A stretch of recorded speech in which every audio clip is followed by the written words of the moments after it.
Alors salut à tous. Alors ce matin, le Saint-Esprit m'a poussé à faire un petit partage sur la pensée des ministères en Christ. J'insiste bien sur le fait qu'ils sont en Christ. Donc c'est fort en fait parce que moi ce matin je méditais pas du tout là-dessus.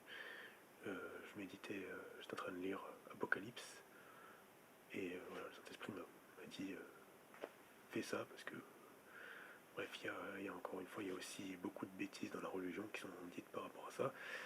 Et du coup, en même temps, ça va être un partage, un enseignement, un enregistrement synthétisé en fait de ce que j'avais déjà fait par rapport à cette pensée-là des ministères.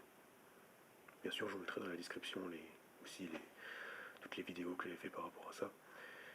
Mais là, on va vraiment rentrer dans l'un des passages phares qui, donc qui parle en fait des ministères, donc c'est Ephésiens 4. Voilà, c'est parti. Alors donc je vous mets ici les passages. Là c'est dans l'Osterwald, la Bible Osterwald. Bon, ils disent 96, c'est 1811, bon, je sais pas pourquoi, bref. Donc ici comme je trouve le titre de ce passage très correct, il dit donc l'unité de l'esprit. Moi dans la Chouraki, j'ai la Chouraki là, il dit pareil, il dit plus hébraïsant, il dit unité du souffle. Pareil, c'est l'esprit, le souffle. Donc, ce qu'il faut bien comprendre dans ce passage, je vous laisserai le méditer. C'est vraiment important de le méditer doucement. Méditer, ça veut dire penser profondément. En fait, c'est vraiment ressasser profondément quelque chose. Dans ce passage, comme d'hab, en fait, dans la pensée de Paul, c'est toujours vraiment Christ qui est mis au centre, qui est mis en avant. Et c'est vraiment ça, en fait, l'importance pour comprendre, en fait, qu'est-ce que vraiment les véritables ministères, selon, en fait, la parole, c'est de mettre toujours en Christ. Et vous allez voir en fait que Paul là, il nous montre clairement que les ministères, à la base, enfin je vais lire comme ça vous allez comprendre. Donc je vais lire dans la Osterwald avec vous. Donc il dit, je vous exhorte donc, moi, le prisonnier du Seigneur, à vous conduire d'une manière digne de la vocation qui vous a été adressée, en toute humilité et douceur, avec un esprit patient, vous supportant les uns les autres avec charité. Donc vous voyez déjà, en fait, il pose là déjà la chose. Vraiment là déjà, il parle en fait dans ce passage. C'est vraiment ça, c'est vraiment l'unité de l'esprit en fait. C'est l'unité dans le corps en fait, en par le Saint-Esprit en fait. Vous voyez. Donc il dit vous appliquant. En fait là, tu peux le prendre pour toi. Il parle à l'Église, mais tu peux le prendre aussi pour toi individuellement et pour tous les membres en fait du, du Christ, tous les membres du corps que tu connais. En fait, toute l'Église tout entière même, toute l'Ecclésia. Donc il dit bien là, regardez, au verset 4. Donc il y a un seul corps. Et rappelez-vous, si vous retrouvez 1 Corinthiens 12 par exemple, à partir du verset 26 par là je crois, j'avais fait un enseignement par rapport à ça. Donc c'est juste une petite parenthèse, on nous dit en fait dans 1 Corinthiens 12, justement à partir du verset 12, on nous dit en fait que oui, le corps en fait il est un et il y a plusieurs membres. En fait, d'accord, nous sommes les membres du corps. Mais tous les membres du corps, qui sont nombreux, forment un seul corps. D'accord. Ainsi en est-il du Messie aussi, du Christ aussi. C'est comme nous, en fait c'est toujours pareil, c'est toujours la notion de individuel et corporatif. Voilà. Ça je vous renvoie sur mes vidéos sur 1 Corinthiens 12, tout ça. Je vous mettrai aussi dans la description. Donc au verset 4, il nous dit là de Ephésiens 4, il y a un seul corps et un seul esprit. Vous voyez, comme aussi vous êtes appelés à une seule espérance par votre vocation. Retenez bien ça, votre vocation. Votre vocation, où ça? Dans l'esprit de Christ, d'accord? Parce que notre foi, elle est en Christ. Il dit, il y a un seul Seigneur. Il y a une seule foi. Vous comprenez? Et cette foi, c'est la foi dans ce Seigneur, qui est un. Bien sûr, ce Seigneur, c'est Jésus. Il y a un seul baptême, ok? Il y a un seul baptême, qui est le baptême de l'Esprit. il y a un seul Dieu et Père de tous, qui est au-dessus de tous, il est par tous, d'accord? Il est par tous, et il est en vous tous, d'accord? Donc si ça t'as pas compris que Dieu t'habite, bah écoute, je peux pas trop... voilà, je peux juste te citer par exemple, voilà, je te renvoie sur des enseignements sur tout ce qui concerne la maison de Dieu, tout ça. Mais bon, je vais te faire un gros raccourci. Tu prends juste Hébreu. Alors prenez Hébreu avec moi, vous allez voir. Mais regardez donc dans Hébreu 3, 5. Je vais vous lire un coup dans la Osterval, regardez. Hébreu 3, 5, il dit: Et quant à Moïse, il a été fidèle dans toute la maison, en fait la maison terrestre, comme serviteur pour témoigner de ce qui devait être annoncé, d'accord?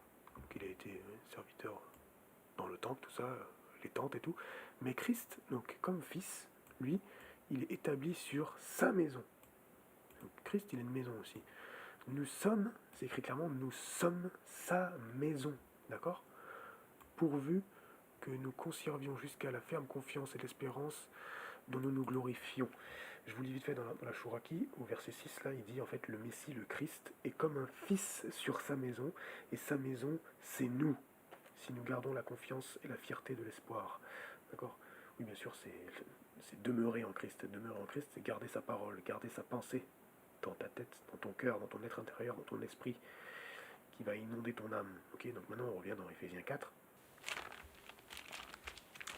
Donc Éphésiens 4, on nous dit, je disais au verset 6, un seul Dieu et Père de tous, etc. Au-dessus de tous et par tous et en vous tous, mais la grâce est donnée à chacun de nous selon la mesure du don de Christ. Donc je continue. Là je reçois vite fait qu'il faut que je le lise dans la Chouraki. Dans la Chouraki, il dit au verset 7, mais à chacun de nous, il a été donné une grâce à la mesure du don du Messie. Et plus haut, il dit, au verset 6, dans la Chouraki, c'est très court, il dit seulement un seul Elohim, Père de tous. Non, pardon, il dit celui qui est au-dessus de tout, et pour tous, en tous. Il est en tous, ok?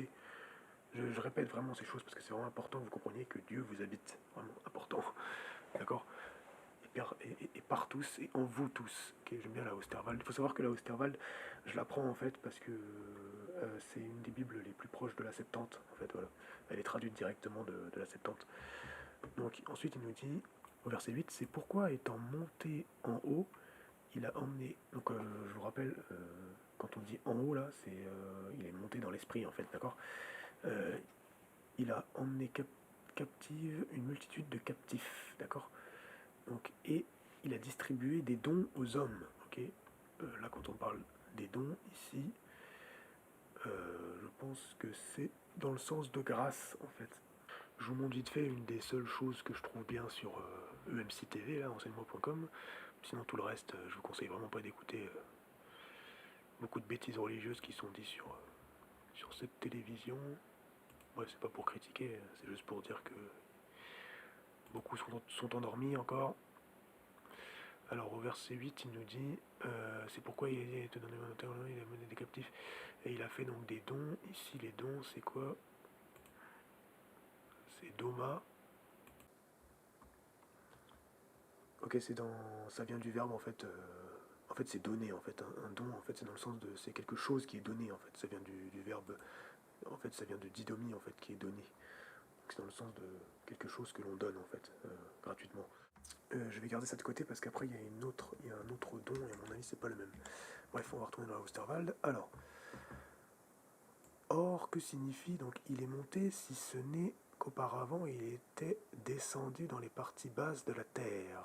Oui, parce qu'en fait quand Jésus à la croix, en fait son âme est partie dans le séjour des morts, son esprit est monté au ciel. Quand on dit monter, bien sûr c'est dans l'esprit, c'est pas monter physiquement. Premièrement, attention, c'est il est allé, son esprit est allé dans les lieux célestes, dans le paradis en fait. Son âme est allée dans le séjour des morts, d'accord. Il est allé prêcher en fait dans le séjour des morts. Donc, si ce n'est qu'auparavant, il est descendu dans les parties basses de la terre. Donc, Celui qui est descendu, c'est le même qui est monté. Écoutez bien, et souvenez-vous en fait que dans ce passage, on parle toujours de l'unité du souffle. Retenez bien le contexte toujours. Ne vous égarez pas n'importe comment. Prenez pas un verset comme ça là. Celui qui est descendu, c'est le même qui est monté au-dessus de tous les cieux, afin qu'il remplit toutes choses, et puis commencer à faire des doctrines sur le paradis et l'enfer, je sais pas quoi, parce que là, vous avez pris deux versets comme ça. Non, non. Faut pas dire n'importe quoi. Là, dans ce passage, il nous est parlé, premièrement, de l'unité dans l'esprit, en Christ, d'accord? Du corps de Christ, en fait. Donc celui qui est descendu, c'est le même qui est monté au-dessus de tous les cieux, afin qu'il remplit toutes choses, d'accord? C'est lui, donc là, il dit, écoutez bien, parce que maintenant, écoutez bien, parce que c'est là où, en fait, du coup, vous avez retenu que on parle premièrement dans ce passage de l'unité de l'esprit, de l'unité du souffle, ok, en Christ, de son corps, qui est uni en lui, d'accord? Et maintenant, il nous dit, c'est aussi, ça veut dire que il prend toutes les phrases d'avant là, c'est aussi lui qui a établi donc les apôtres, ok? Je te fais raccourci, hein, les apôtres, c'est en fait, la Chouraki nous dit, en fait, c'est les envoyés, en fait, d'accord? Je te redonne la définition vite fait de ce que c'est. Donc un apôtre, l'apôtre en fait, c'est celui qui est envoyé là, en fait, où la parole n'a pas encore été établie, enracinée. Il est envoyé en fait là où il n'y a pas encore d'église spirituelle, tu vois. Là en fait où il n'y a pas encore de vraiment d'assemblée en fait, tu vois, de vraiment en fait le Saint-Esprit n'est vraiment pas été annoncé, n'est pas établi en fait dans un lieu, tu vois, je sais pas, tu vis dans un village, le Seigneur il te dit va en fait dans tel village parce que j'ai besoin de toi à cet endroit-là et tu vas commencer en fait à évangéliser parce qu'en fait l'apôtre sa particularité c'est il va être tous les autres ministères en fait donc je vais continuer à lire, il dit en fait ensuite il dit et les autres prophètes, les autres évangélistes, et là où beaucoup font la confusion ensuite c'est et les autres pasteurs et docteurs. Vous voyez, il n'y a pas de virgule, il met le même là. Pasteur et docteur. Pasteur et docteur, c'est un seul ministère. C'est pas deux, comme beaucoup. Parce que beaucoup pensent qu'il y a 5 ministères. Non, il n'y en a que 4. D'accord? Le ministère par excellence, c'est Christ, en fait. Et c'est en lui, en fait, que sont ces ministères. Ça veut dire que, en fait, c'est pour ça qu'il nous dit, c'est aussi lui qui a établi les uns. Il les a établis. Ça veut dire qu'en fait, le plus grand des apôtres, en fait, c'est Jésus. Et en fait, un apôtre, comme par exemple Paul ou Pierre ou Jacques, tout ça, en fait, c'était Jésus-Christ l'apôtre qui était formé en eux. Et Paul, par exemple, lui, il était en fait, c'était Jésus-Christ l'apôtre, pasteur et docteur qui était formé en lui. Pierre, c'était Jésus-Christ l'apôtre, évangéliste qui était formé en lui. Vous comprenez? Jean, c'était l'apôtre, prophète qui était formé en lui. D'accord? Et en fait, l'apôtre, on nous dit en fait plus haut, si vous revenez en fait 2 chapitres avant là, en fait les apôtres et les prophètes, parfois certains peuvent les confondre parce que, regardez, je vous montre un truc. C'est au verset 20. En fait, on nous est dit là, étant édifié sur le fondement des apôtres et des prophètes. Donc en fait, déjà, quand il dit édifier, c'est construire en fait. Dans la Chouraki, il dit vous êtes construit sur le fondement des envoyés et des inspirés, le Messie Yeshua étant lui-même la pierre angulaire. D'accord. Donc en fait, si vous voulez, moi le dévoilement que j'ai eu, par des années à la fois, enfin, par ce que j'ai vécu, tout ça, en fait l'apôtre, c'est comme je vous ai dit, lui il vient là où en fait l'esprit n'est pas construit. En fait, il vient construire en fait, vraiment une assemblée spirituelle, tu vois, qui est centrée sur Christ.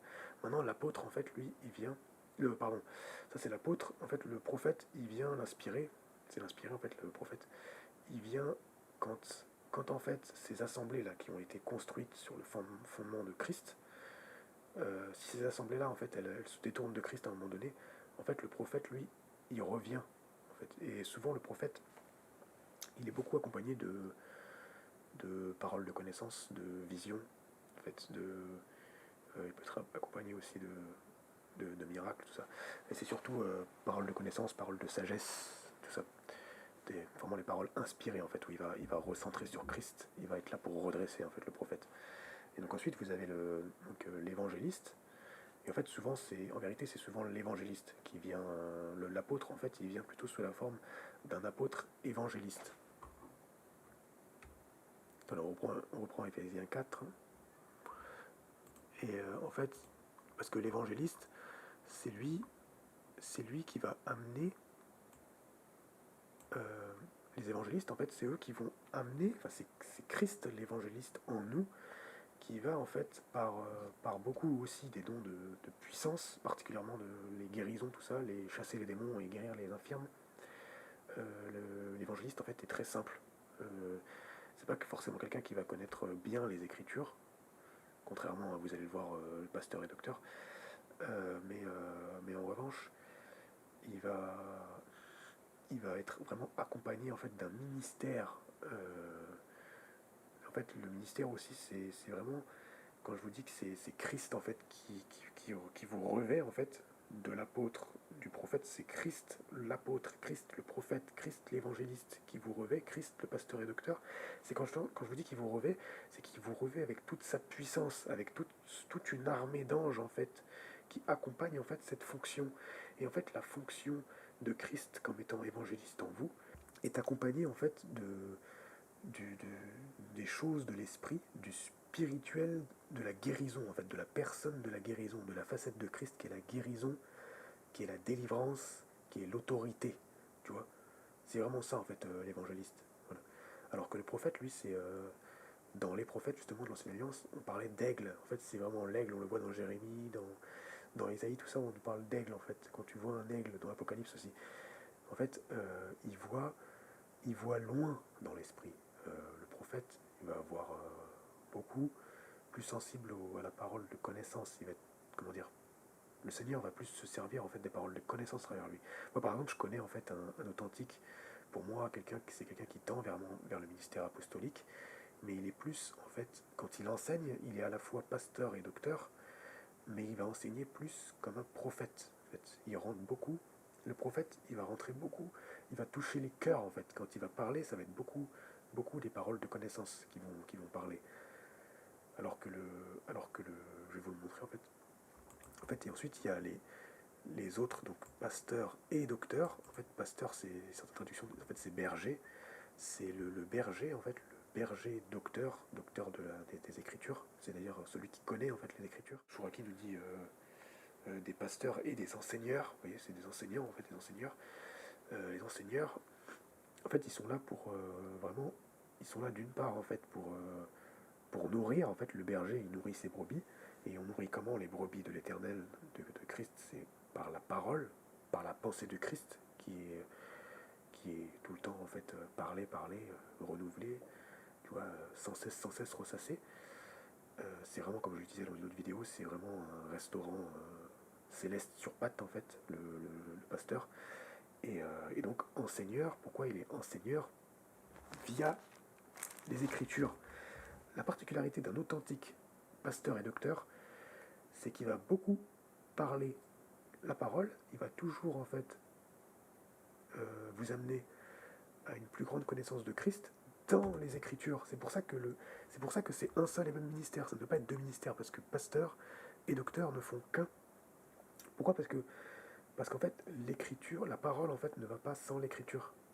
La parole de Dieu, on sait, c'est Christ, c'est pas les Écritures, mais les Écritures en fait c'est la base de la parole de Dieu. C'est pour ça que un véritable authentique pasteur et docteur, il va toujours vous dévoiler Christ via les Écritures, exactement comme Paul en fait. Paul en fait a reçu le plus grand dévoilement de l'Ancienne Alliance, de l'Ancien Testament. C'est lui qui a écrit la plus grande partie de la Nouvelle Alliance, du Nouveau Testament. On est d'accord? Les épîtres de Paul, enfin tout ça, c'est gigantesque comparé au reste. C'est parce que lui, c'était un authentique, c'était un apôtre, pasteur et docteur, Paul. Donc voilà, j'espère que vous avez bien compris. Et voilà, et donc pour revenir sur le prophète, c'est très vaste, le prophète. C'est beaucoup, ça va toucher, j'en ai déjà parlé, mais c'est beaucoup les gens qui vont toucher à l'art, qui vont toucher à tout ce qui est inspiration, en fait, tout ce qu'on appelle du domaine de l'inspiration. Tout ce qui est du domaine de l'inspiration est prophétique, nous dit la parole, en fait. Et la particularité des authentiques prophètes, c'est comme le dit en fait, c'est un Corinthien 14, c'est un Corinthien 14, 14 d'ailleurs, je crois, c'est que les prophètes sont soumis aux prophètes. C'est un Corinthien 14, car si je prie en nom, mon souffle. Non, excusez-moi, donc c'est un Corinthien 14, 32. En fait, on nous dit, enfin même au verset 31, on vous dit, car vous pouvez tous prophétiser l'un après l'autre, afin que tous apprennent et que tous soient exhortés, d'accord? Donc c'est le rôle d'exhorter, c'est ça en fait, voilà, c'est aussi l'un des rôles des prophètes, c'est d'exhorter en fait, voilà, c'est ça. C'est vraiment l'exhortation, le prophète. Or, les esprits des prophètes sont soumis aux prophètes, car Dieu n'est point pour la confusion, mais pour la paix, comme on le voit dans, dans toutes les églises des saints, d'accord? Dans toutes les églises des saints, on est censé voir, en fait, c'est l'ordre de l'esprit, en fait. Bon, ça, j'aurai l'occasion d'en reparler ailleurs, enfin un autre jour, parce que bon, ça c'est pareil, c'est très mal compris ce que c'est l'ordre en fait en Christ.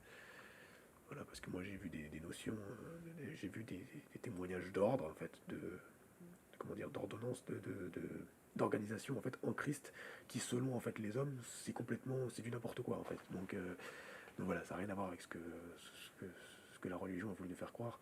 L'ordre en Christ, en fait, c'est l'ordre de l'esprit, c'est la conduite de l'esprit, c'est va, et lui, il fera le reste, en fait, c'est vraiment ça. Moi, j'ai vu des témoignages, par exemple, où, en fait, les frères et sœurs, on se rassemblait dans les maisons, et en fait, ils donnent juste une date, et en fait, il y a des gens qui connaissaient même pas, en fait, qui sont arrivés comme ça dans la maison, parce qu'ils avaient fait un songe, en fait, où ils avaient dit, le Seigneur leur avait dit, va à tel endroit.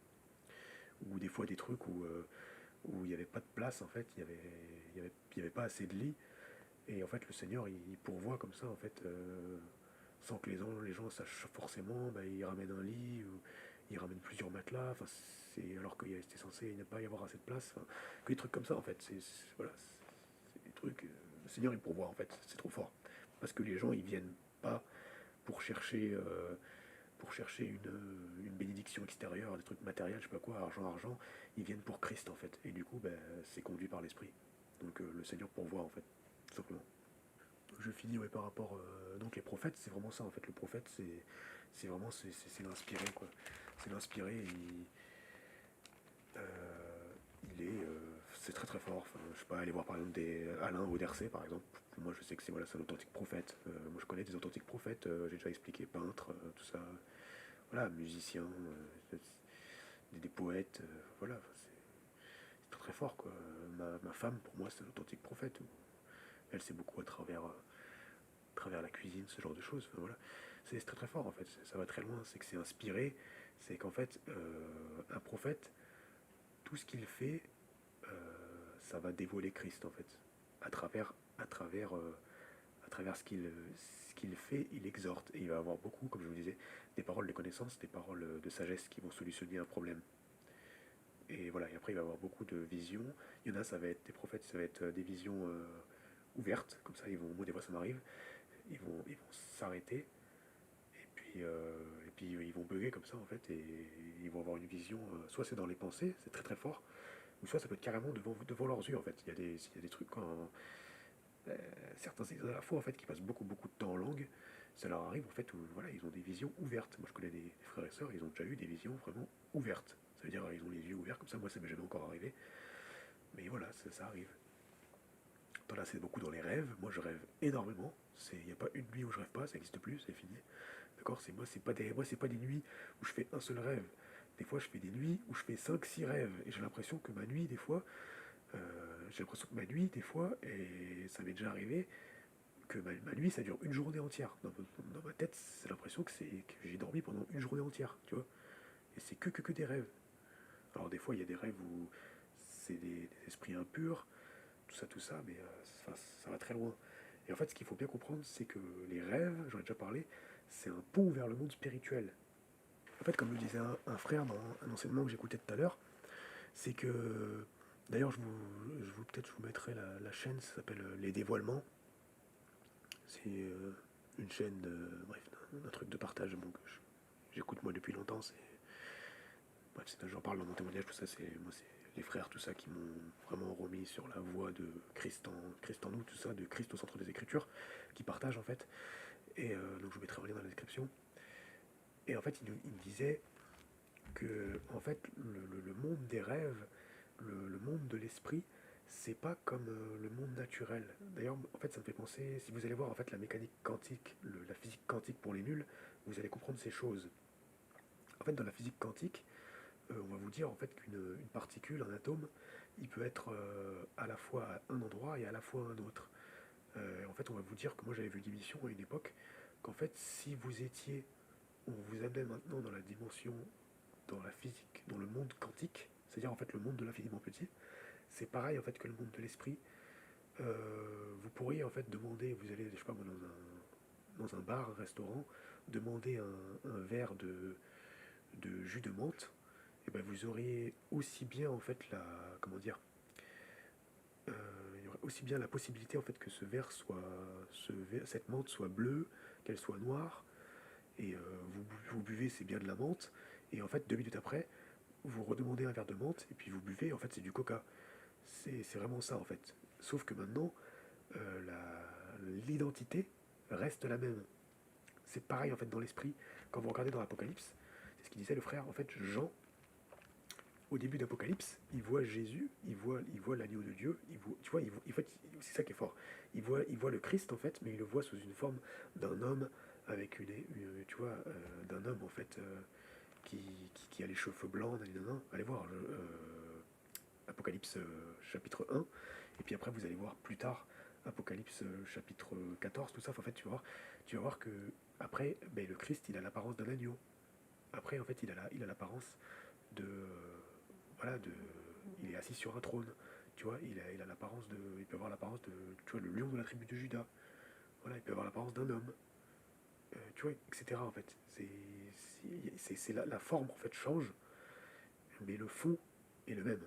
C'est-à-dire que Jésus-Christ, il peut prendre même la forme de la vérité, il peut prendre la forme de la vie, il peut prendre la forme de la guérison, mais il reste toujours le Christ. Ok, c'est la même personne qui bouge en fait dans l'esprit, mais dans son identité, c'est toujours la même personne. Vous voyez, c'est pour ça en fait que toi tu vas faire un rêve où tu manges n'importe quoi, n'importe quoi, n'importe quoi.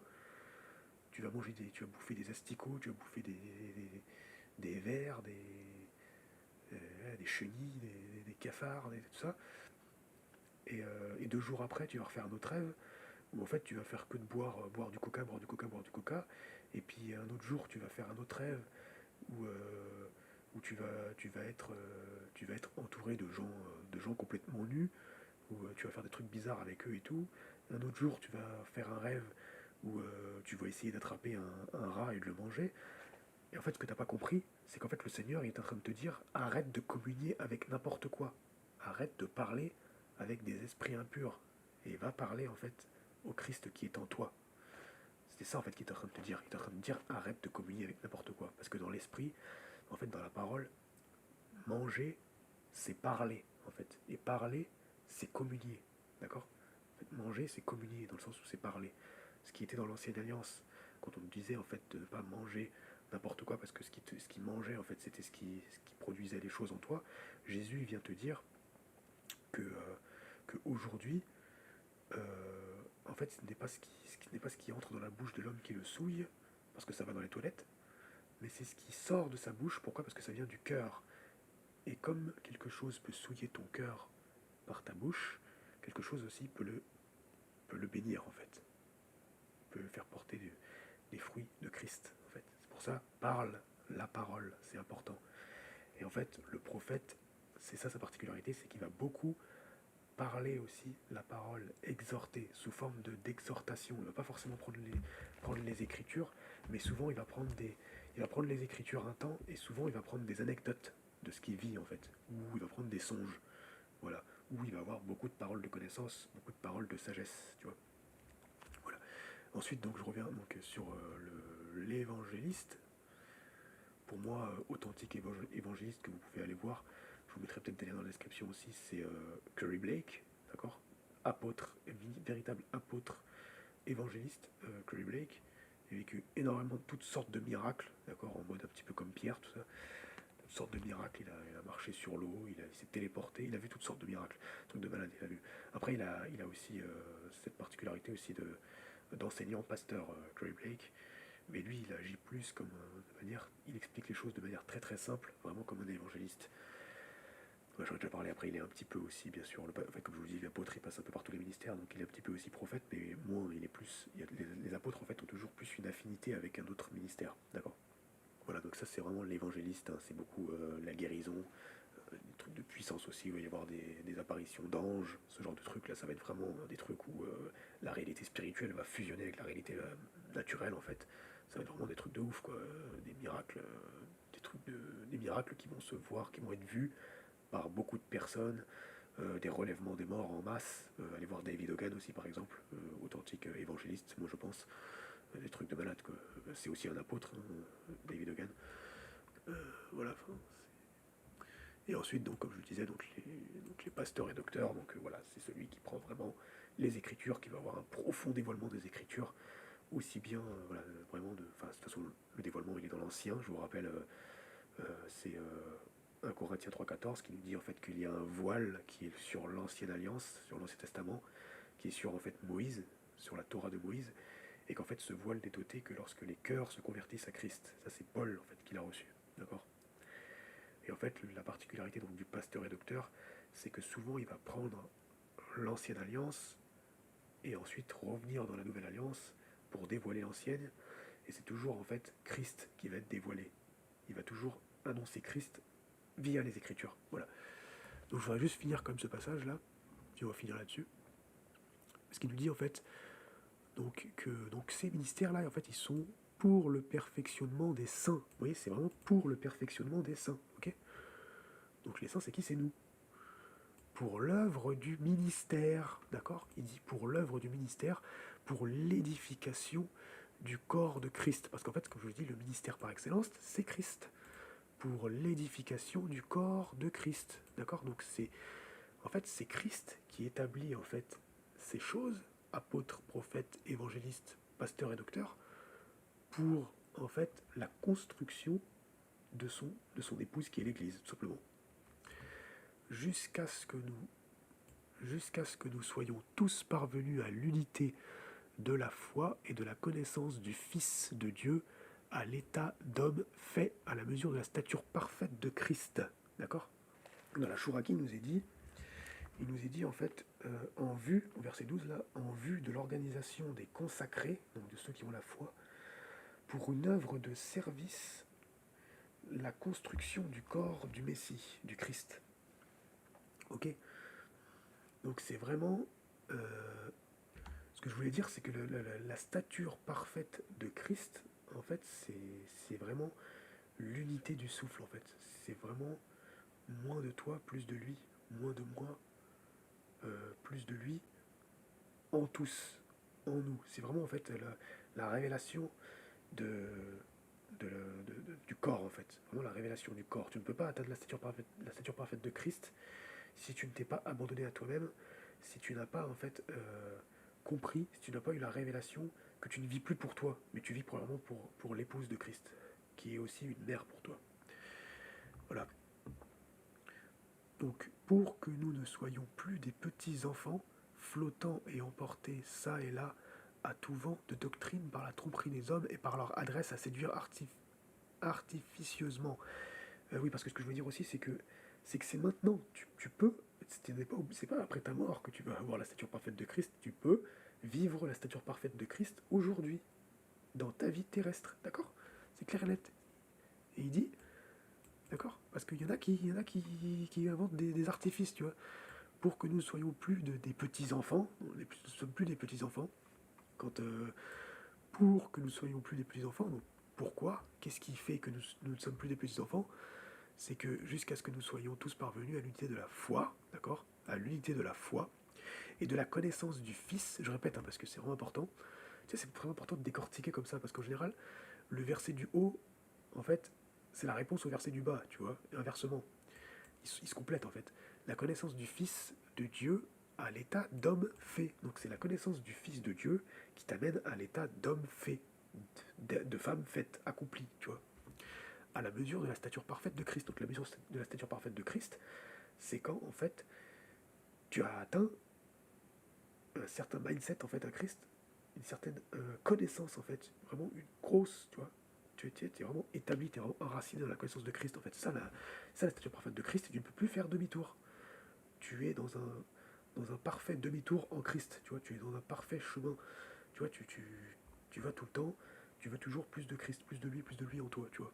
Et du coup, il est celui, il est devenu alors celui qui, qui a fait de toi quelqu'un qui n'a plus soif. Tu n'as plus besoin d'avoir soif parce que tu es rempli de l'eau de la vie, qui est Christ en toi.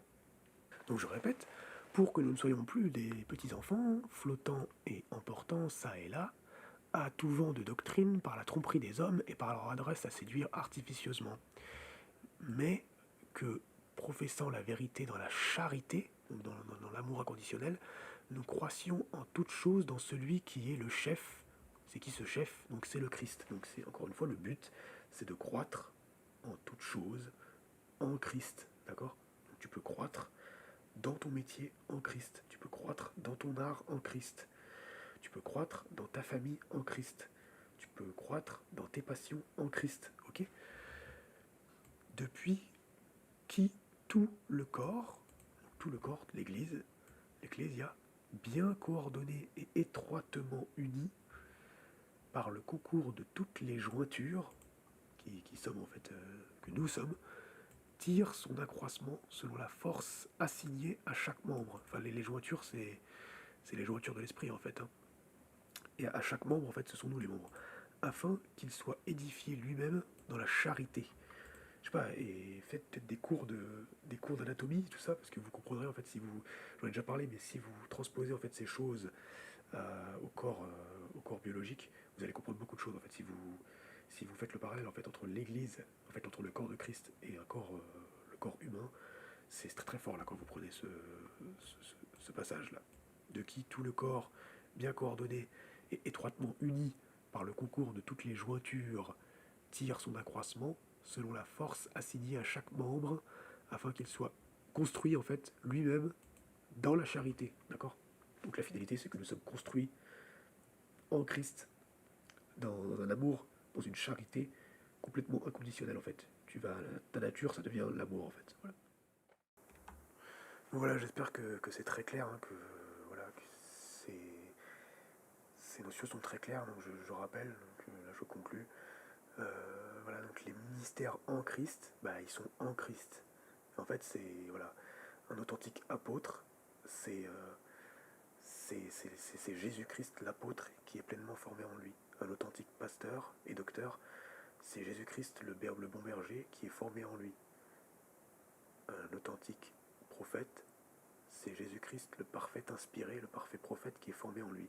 L'authentique évangéliste, c'est Jésus-Christ dans toute sa, tu vois, dans la puissance, évangéliste qui vient. En fait, voilà, j'avais oublié de dire aussi le rôle de l'évangéliste, bien sûr, c'est d'amener par la puissance, parce que l'évangile c'est la puissance. Paul nous le dit, c'est d'amener les gens par des miracles, tout ça, de puissance, de guérison, les gens à Christ, d'accord. Et ce que je voulais reprendre avec vous, parce que c'est ça que je voulais dire aussi à un moment donné, j'avais oublié, je regardais, en fait c'est au verset 7, je voulais vous montrer la différence entre le don de Christ là, et quand on nous dit en fait les dons. Donc, souvenez-vous, vous l'avez vu, là les dons, en fait dans le grec, c'est doma. Vous savez, c'était donner, ça veut dire juste donner quelque chose, d'accord, donner gratuitement quelque chose. Mais là, le don de Christ, je vais vous montrer ce que c'est pas pareil. Donc, vous voyez là dans cnpro.com, là, donc ici, là, au verset 7, vous voyez ici, là, c'est doréa normalement. Et donc doréa, là, c'est un don, donc vient de doron. Donc c'est ça, c'est un don, un présent. En fait, c'est un présent remis pour honorer. Donc vous voyez, c'est pour honorer, c'est sacrifice et autres dons offerts à Dieu. Donc vous voyez, ça n'a rien à voir en fait. Argent remis pour les besoins du temple. Et donc par extension, pour nous, c'est en fait, c'est vraiment le don gratuit en fait de Dieu.